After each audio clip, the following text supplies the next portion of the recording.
ইসরায়েলের হামলার জেরে মসজিদের চূড়ায় লাল পতাকা বেঁধেছে ইরান। শুক্রবার জুমার নামাজের পর এই পতাকা বাঁধা হয়েছে।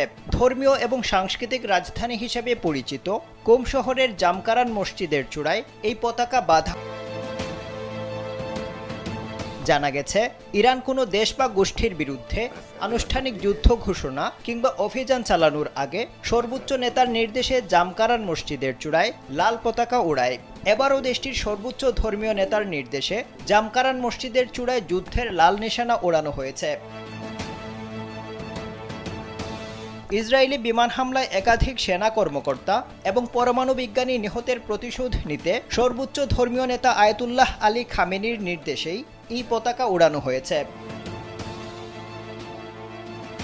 ইতিমধ্যে ইরানের ইসলামী বিপ্লবী গার্ড বাহিনী বা IRGC অপারেশন ট্রু প্রমিস 3 নামে একটি বৃহৎ সামরিক প্রতিশোধ অভিযানের ঘোষণা দিয়েছে।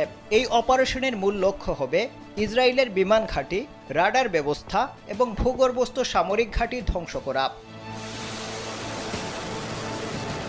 এই অপারেশন 3 ধাপে বাস্তবায়ন হতে পারে।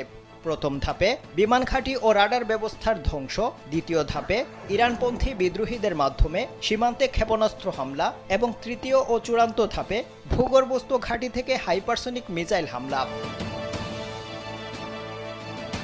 এদিকে ইরানে হামলার জেরে তেহরান পাল্টা হামলা চালাতে পারে এমন আশঙ্কায় শুকনো খাবার ও পানি মজুত করছে ইসরায়েলিরা। ইতিমধ্যে জেরুজালেমের সুপার শপগুলোতে দ্রুত ফুরিয়ে যাচ্ছে খাদ্য ও পানি। ইসরায়েল সরকারের পক্ষ থেকে দেশের সাধারণ মানুষকে জানানো হয়েছে, তাদের সামনে একটি গুরুতর হুমকি রয়েছে, তাই সবাই যেন আশ্রয় কেন্দ্রের কাছাকাছি স্থানে অবস্থান করে। ইসরায়েলের জরুরি সেবা বিভাগ জানিয়েছে, সারা দেশে রক্ত সংগ্রহের কার্যক্রম জোরদার করা হচ্ছে এবং যেসব রোগী বাড়ি ফিরে যাওয়ার মতো কিছুটা সুস্থ তাদেরকে ছেড়ে দিচ্ছে ইসরায়েলের হাসপাতালগুলো। অন্যদিকে পরবর্তী নির্দেশ না দেওয়া পর্যন্ত পশ্চিম তীরে সব ফিলিস্তিনি শহরে লকডাউন ঘোষণা করা হয়েছে। ইসরায়েলের হামলার প্রতিক্রিয়ায় ইরান যে প্রতিশোধ নেবে তার ইঙ্গিত সাথে সাথেই পাওয়া গেছে। ইরান জানিয়েছে, তারা একসাথে 600-এরও বেশি হাইপারসনিক ব্যালিস্টিক মিসাইল ছোড়ার সক্ষমতা অর্জন করেছে। এই তথ্য সামনে আসার পর থেকেই নিরাপত্তা বিশ্লেষকরা বলছেন, ইসরায়েল যদি উত্তেজনা বাড়ায় তবে তার পরিণাম ভয়াবহ হতে পারে।